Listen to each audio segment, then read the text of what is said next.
오늘 본문 누가복음 2장 7절에 아들을 낳아 강보로 싸서 짐승의 구유에 뉘었으니 이는 여관에 있을 곳이 없음이라고 기록하고 있습니다. 하나님의 아들이 왕궁에 오신 것이 아닙니다. 냄새나는 가축의 우리에 오셨습니다. 이것이 기독교의 출발점입니다. 그것도 나사렛 예수는 짐승의 밥통에 오셨다는 겁니다. 이것이 기독교의 본질입니다.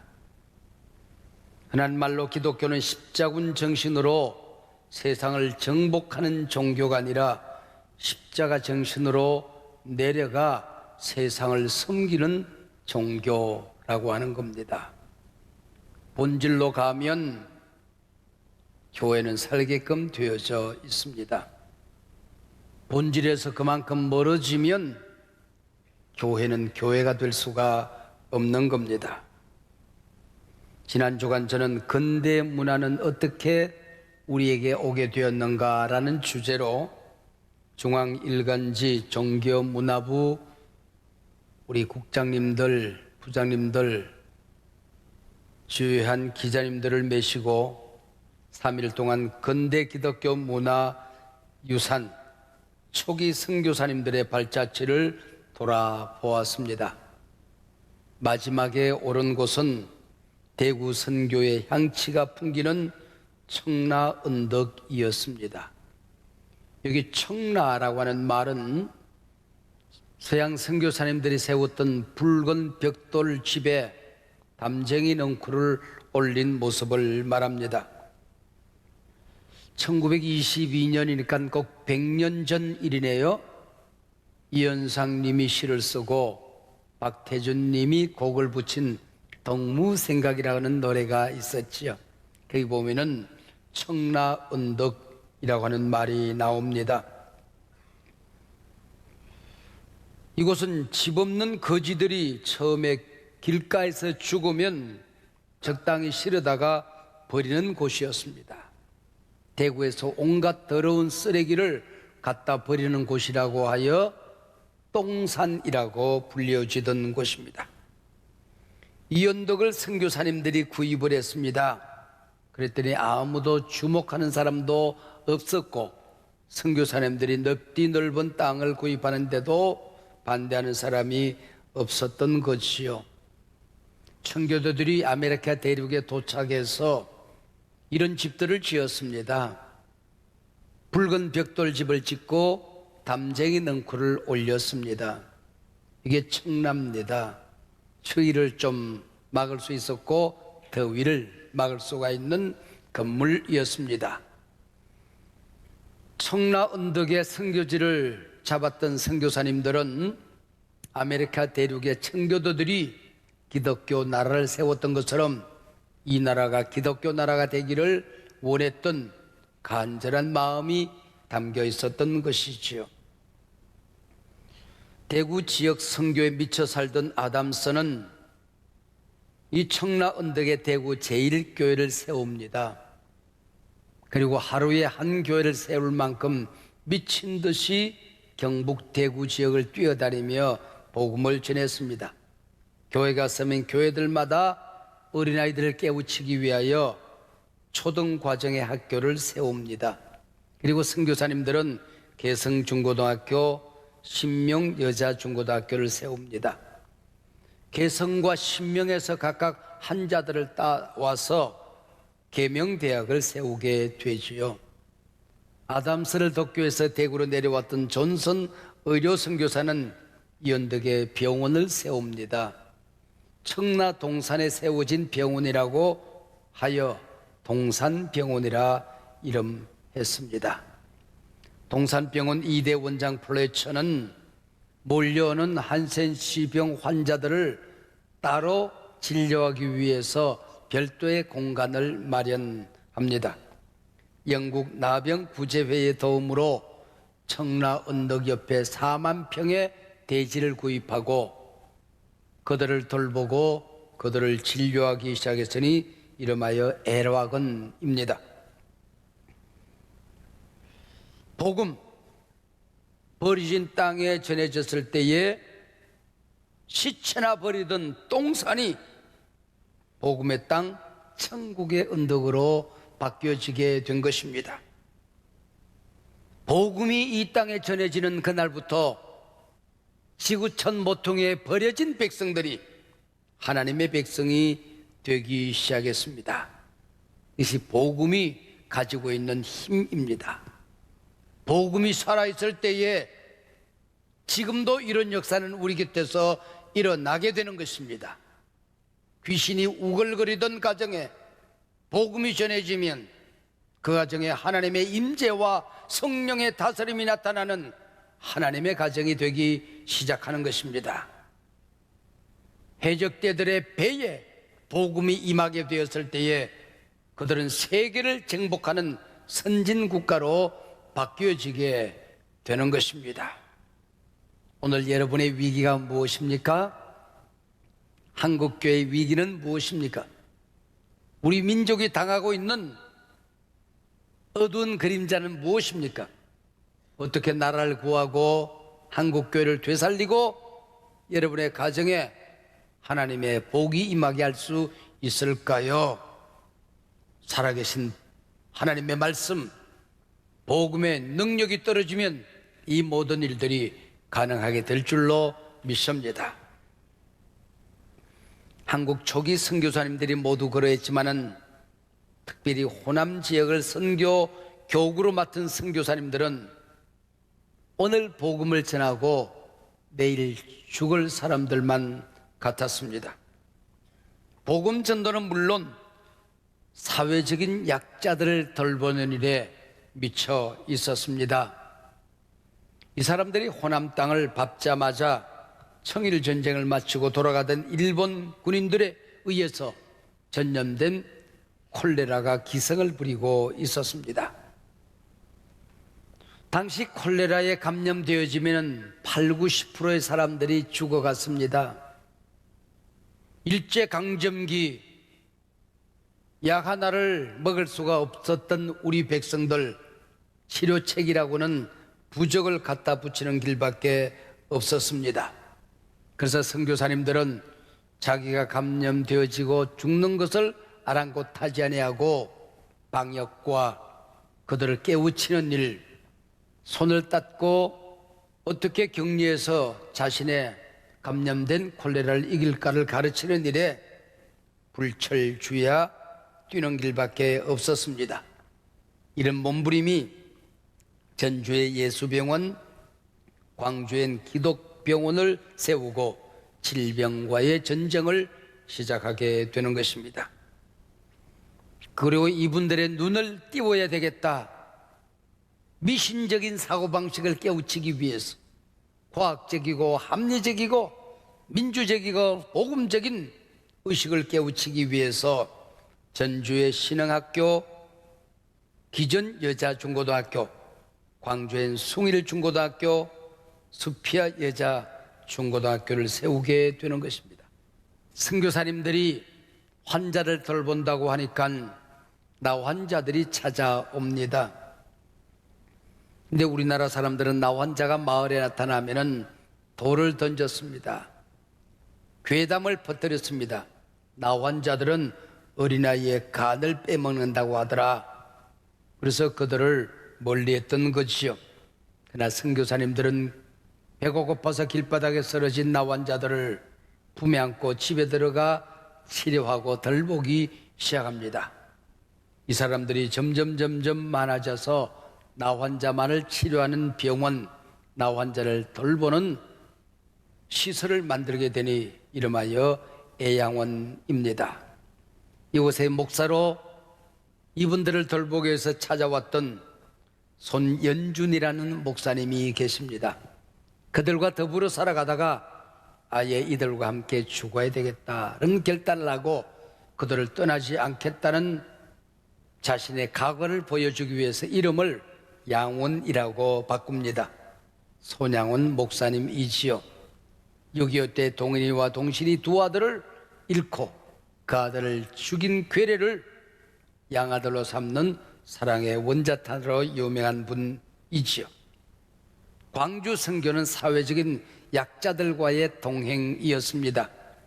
호남 지역 최초의 교회, 전주 서문교회에 출석하던 이거두리라고 하는 참봉이 있었습니다.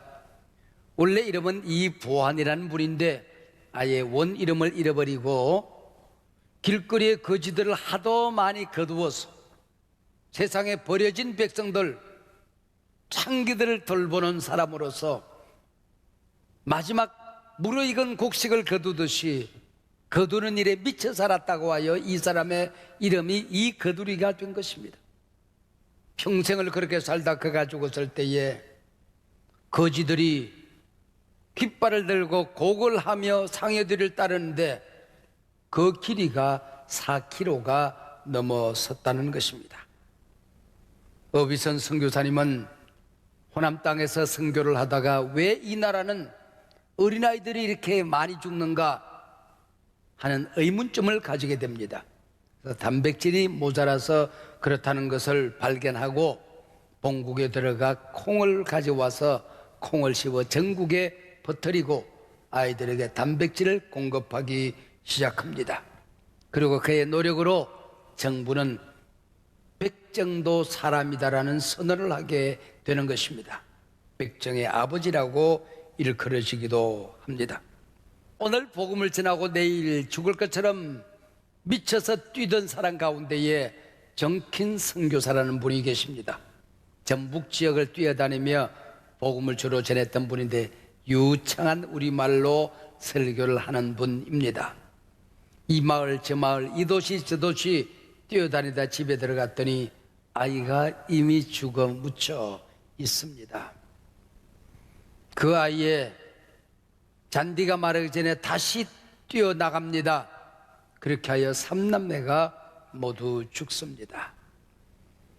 이번에 정킨 선교사 묘지를 방문하고 그 비석을 붙들고 내려다보니 손바닥만한 세 남매의 이름이 묻혀 있습니다. 기전여자중고등학교, 이 젊은이들이 이분의 설교를 듣고 감동을 받고 기전여자중고등학교라는 이름은 전킨을 기억하라는 뜻입니다. 전킨 선교사를 기념하여 우리는 이 학교를 섬기겠다는 의미로 전주 여자중고등학교가 기전여자중고등학교로 이름을 바꾸게 되는 것입니다. 우리 전국의 기독교 인구 분포들을 보면은 이 호남 지역이 유난히 그렇지 않은 인구가 높습니다. 사회적인 약자들과 동행했던 선교사님들이 미쳐서 복음을 전했던 그 흔적이 지금까지 복음의 불덩어리로 살아 역사하기 때문에 우리 동부 지역은 10% 넘는 지역이 많지 않아요. 근데 호남 지역은 25% 내지 35%, 30%를 오고 가고 있습니다. 나라는 국권을 잃어버렸습니다. 모든 것을 잃어버리고 백성들을 돌볼 힘도 없었고 백성들을 버릴 수밖에 없었습니다. 그러나 선교사님들은 이 땅에 교회를 세웠습니다. 교회는 또 다른 교회를 세웠습니다. 가는 곳곳마다 학교를 세웠습니다. 병원을 세워서 병들어 쓰러지는 이 백성들을 돌보았습니다. 전국적인 조직을 갖추고 버려진 백성들을 돌보고 있었습니다. 전국에 있는 교회들, 학교들, 병원들은 서로 연결이 되어져서 3.1 독립 만세 운동이 가능하게 했던 것입니다. 당시 국민의 1.2%에 불과했던 기독교가 3.1 운동을 주도할 수 있었던 그 저력을 능히 이해하고도 남을 만합니다. 일제의 가혹한 무단 통치에 맞서 교회는 태극기를 높이 지켜들었습니다. 서울의 만세 운동은 전국적으로 번져만 갑니다. 요원의 불길처럼 금방 수원 만세 운동으로 번졌습니다. 수원 만세 운동은 바란리 장터 만세 운동으로 번져갔습니다. 바란리 만세 운동의 가장 앞장선 사람들, 가장 큰 소리를 외친 사람들이 제암리 교회 교인인 것을 일제는 알아차리게 됩니다. 바란리 장터를 군인들이 누비며 칼을 휘두릅니다. 몽둥이로 사정없이 머리를 내려칩니다. 쓰러지는 어린아이 여인 상관 아랑곳하지 않고 워커발로 짓밟기 시작합니다. 일제는 본때를 보여줄 필요가 있다고 느낍니다. 그래서 아리타 중위를 선봉으로 제암리를 찾아갑니다. 그리고 제암리 마을을 두루 다니면서 제암리 교인들은 15세 이상 교회로 모이세요. 바란리에서 우리가 몽둥이를 휘두른 것, 너무 잔인하게 진압한 것 사과할 마음이 있습니다. 그래서 제암리 교회에 모인 사람들이 21명, 모이자마자 밖에서 문을 걸어 잠그고 대못질을 합니다. 집더미로 교회를 둘러싸고 석유를 데려다 붓고 불을 질러버렸습니다. 나중에 불이 꺼진 다음에 시선을 수습해 보니 불길에서 뛰쳐나가기 위해서 몸부림한 사람이 없지는 않았지만은 대부분의 사람들은 함께 선을 붙들고 예배당 가운데 엉기정기 모여 있었습니다. 틀림없이 함께 기도했고 함께 격려하며 불에 타 죽었다는 것을 누구나 알 수 있었습니다. 남편이 교회 갔다는 사실을 알고 결혼한 지 얼마 되지 않은 새댁이 뛰쳐나옵니다. 이놈들아, 내 남편 살려내. 일본 군을 향하여 항거하는 이 여인을 머리채를 모아서 묶어 번쩍 지켜들고 시퍼런 칼을 뽑아서 이 새댁의 목을 내려칩니다. 목과 몸뚱어리가 분리되어져서 펄떡펄떡 뛰며 피를 뿜어대자 두려웠던지 집더미로 이 여인을 덮어서 다시 불질러버리고 다시 단련한 아주머니를 죽입니다. 그래서 23명 제암리 교인들이 잔인하게 학살을 당합니다. 그리고 내려오는 길에 6명의 마을 주민들을 죽입니다. 천도교 교인이었던 것 같습니다. 이때까지만 하더라도 서구 선교사님들은 정교 분리의 원칙에 의해서 일본도 선교 대상이었으니까 국내 정치 상황에 관여하지 않는 원칙을 가지고 있었습니다. 그러나 제암리에 이토록 잔인한 학살을 보고는 침묵할 수가 없었습니다. 제일 먼저 언더우드 선교사님이 용사를 메시고 제암리로 옵니다. 모든 선교사님들이 제암리를 방문하고 영사관, 대사관은 물론 본국에 타전하고 언론에 알리기 시작합니다. 일제의 자랑무도한 이 통치는 이제는 명분을 잃어버리고 우리 한국 교회 안에서는 또 우리 민족 안에서는 독립에 대한 꿈을 키우고 있었습니다. 이때부터 교회는 외래 종교가 아니라 우리 민족의 친구요 치료자 역할을 감당하게 된 것입니다. 제암리 교인들 23명 잔인하게 학살되었지만은 하늘의 밀이 땅에 떨어져서 썩음으로 열매를 맺었어. 선교사님들의 침묵이 깨어지고 교회가 백성들 앞으로 다가갔고 백성들의 벗으로 백성들의 치료자로 거듭날 수 있는 기회가 되었던 것입니다.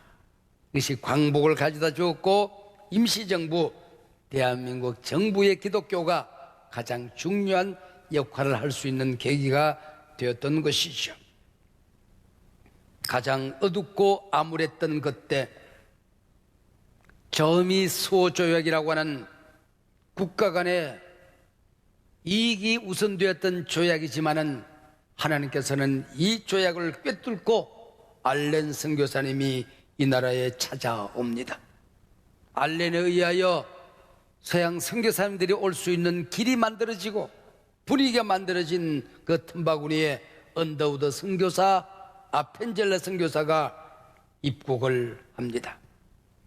모든 희망의 불이 꺼진 그때에 선교사님들이 찾아오므로 빛이 밝혀지고, 희망 없이 절망하던 이 백성들에게 희망의 길이 만들어지고, 미래를 꿈꿀 수 없는 이 백성들은 다시 한번 미래를 꿈꾸는 새로운 백성으로 일어서게 되는 것입니다.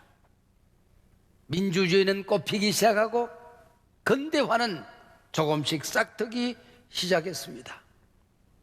그들의 손에 의하여 세브란스, 서울대병원, 고대병원, 이화여대병원이 세워집니다. 연희전문대학교, 경신학교, 이화배제학당이 세워지게 됩니다. 세문안교회, 정동교회, 내리감리교회가 세워져 이민족의 미래를 열어가고 있었습니다. 나라 잃어버린 이 백성, 명성황후의 시해 사건 가운데 충성 인내하는 사람들 누구도 얼굴을 내밀지 않았습니다. 두려움에 떨던 고종을 지킨 사람들은 선교사님이었습니다. 일제는 고종마저 죽이기 위하여 고종을 끌어내려고 했을 때에 언더우드 선교사는 총을 들고 불침변으로 선교사님들을 교대로 세워가면서 고종을 지켰습니다. 유진벨 선교사님, 나는 웨스트민스터 사원에 묻히기보다 한국 땅에 묻히기를 원하노라고 독립운동에 늘 앞장섰던 헐버트 선교사가 고종의 곁을 지켰던 것이죠. 여러분, 장로교 최초의 선교사 언더우드는 혼자 와서 복음을 전하고 돌아간 것이 아닙니다. 복음을 전하는 최초의 선교사로, 일제강점기의 선교사로, 가난했던 이 백성들에게 먹을 것과 입을 옷을 제공했던 선교사로, 민주화와 근대화가 이루어지는 그때에 자손의 대를 이어가며 이 땅에 남아 복음을 전한 4대가 선교사로 헌신한 가문이 되었던 것이죠. 호남에 가면은 유진벨 선교사님이 계십니다. 역시 복음을 전하는 선교사님으로 일제강점기 이 백성을 돌보는 선교사로, 가난했던 이 백성들을 먹여주는 선교사로, 이 민족이 민주화, 근대화를 이루는 일에 있어서 헌신했던 선교사로 4대가 이 땅에 헌신했던 선교사님으로 목숨을 이 땅에 묻는 그날까지 호남에 가면은 유진벨 4대 선교사의 묘지가, 그리고 양화진에 가면은 언더우드 4대의 성경 묘지가 우리를 기다리고 있었습니다. 이분들이 있었길래 오늘 한국 교회가 있었고 우리 민족이 있을 수가 있었던 것이죠. 저는 문득 그런 생각을 했습니다. 이분들이 이 땅에 오지 않았다면 우리는 지구촌에서 어떻게 되었을까? 이분들이 없었더라면, 하나님의 은혜와 하나님의 사랑의 역사가 없었더라면, 선교사님들의 그 모진 고통과 헌신과 희생과 섬김이 없었더라면 이 백성들은 어찌 되었을까? 우리 한국교회에 놀라운 특징 한 가지가 있습니다. 선교사님들이 들어오기 전에 성경이 먼저 들어왔다는 것입니다. 우리 알렌이 들어오기 70년 전에 마량진에 킹제임스 버전이 들어왔습니다.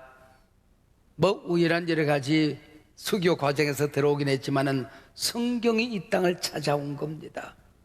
뿐만 아니라 언더우드와 아펜젤러가 이 땅을 밟기 전에 일본에서, 중국에서 우리말 성경이 번역되고 있었던 겁니다. 놀라운 일 아닙니까? 선교사님들이 중국을 통해서 우리의 땅을 밟을 때에 외국에서 번역된 성경을 손에 들고 들어왔다는 겁니다. 중국에서 성경이 번역되고 있었습니다. 그래서 이 번역된 성경을 한국에 보급하는 역할을 해야 되는데, 이런 사람들을 권서인이라고 합니다. 누가 권서인이 되겠느냐? 서상윤이 손을 번쩍 들고 제가 가겠습니다. 성경을 품에 안고 어깨에 걸머지고 보찜에 넣어서 오다가 걸리면은 목숨을 잃어버리는 겁니다. 그러나 권서인으로 자처했던 서상윤과 언더우드가 만나서 세운 교회가 세문안 교회입니다. 서상윤의 동생이 서경점 목사님, 우리 장로교 최초의 7분 목사님 가운데 한 분이지요. 그의 후손들이 지금도 증손자들이 남아서 세문안 교회를 섬기고 있습니다. 왜 한국교회가 이렇게 말씀에 터한 건강한 교회가 되었을까? 우리 한국교회 성도님들은 예수를 믿으면은 예외 없이 신구약 66권을 하나님의 말씀으로 믿을 수가 있었을까? 우리가 똑똑해서 그런 게 아닌 걸 알았습니다. 우리가 잘나서 그런 게 아님을 알게 된 것입니다. 성경 초기부터 우리 한국교회는 말씀 위에 굳건히 서 있는 교회였습니다. 우리 한국교회는 사경애로 부흥된 교회였습니다. 한국교회 기초는 살아계신 하나님의 말씀이었습니다. 지금도 한국교회가 돌아가야 될 자리가 있다고 한다면 Back to the Bible, 성경으로 돌아가는 길밖에 없습니다. 돌아가면 삽니다. 돌아가는 교회는 건강해집니다. 민족이 살게 되는 것입니다. 지난 5천년 역사 가운데에 가장 암울했던 그때에 선교사님들이 오셔서 이 땅을 희망의 나라로, 길거리에서 죽은 거지들의 시체나 갖다 버리는 똥산이 청라언덕이 되었던 것처럼, 버려진 백성이 하나님의 백성이 되었던 것처럼, 오늘 다시 우리가 초심으로 돌아가면, 본질로 돌아가면, 오늘 복음을 전하고 내일 죽을 사람들처럼 복음을 전했던 그들의 불덩어리가 우리 가운데 떨어지면 위기에 부딪힌 한국교회가 다시 새로워질 수 있습니다. 다시 일어날 수 있습니다. 그 당시 초대교회 성도님들, 사회적인 약자가 눈에 띌 때마다 하나님의 사명으로 알았습니다. 말씀을 전하다가 죽는 것을 두려워하지 않았습니다. 내가 복받기 위해서 예수 믿는 사람이 아니었습니다. 선교사님들도 교인들도 마치 죽기 위해서 예수를 믿는 사람인 양 죽는 것을 무서워하지 않았습니다. 이것이 기독교입니다. 이것이 예수 믿는 것입니다. 이것이 목회를 하는 이유입니다. 우리 오늘 초대교회 못지않은 위기에 부딪힌 한국교회, 다시 새로워지는 길이 여기에 있습니다. 십자군 정신이 아니라 십자가 밑으로 내려가는 것입니다. 사회의 요구는 간단하지 않습니까? 한국교회야 약자들 편에 서라, 정의 편에 서라, 진리 편에 서라, 제발 빛이 되어다오, 제발 우리 이 위기시대에 희망이 되어다오. 한국교회 갈 길은 이 길뿐이고 이 길로 가면 다시 살아나게 되는 것입니다. 우리 민족 가운데 근대 문화는 어떻게 오게 되었는가? 그들의 피를 타고 십자가 물줄기를 타고 이 땅에 왔습니다. 우리 한국교회는 어떻게 다시 새로워질 수 있는가? 우리의 눈물과 헌신과 희생과 복음의 진실함과 살아있는 복음의 능력 위에, 말씀 위에 다시 한국교회는 세워질 수가 있을 줄로 믿습니다. 버려진 땅이 청라언덕이 될 수가 있는 게고, 버려진 백성은 하나님의 백성이 될 수 있는 거고, 위기는 희망의 기회로, 미래가 찬란히 새 길로 더 큰 길을 만드는 역사로 이어지게 될 줄로 믿습니다.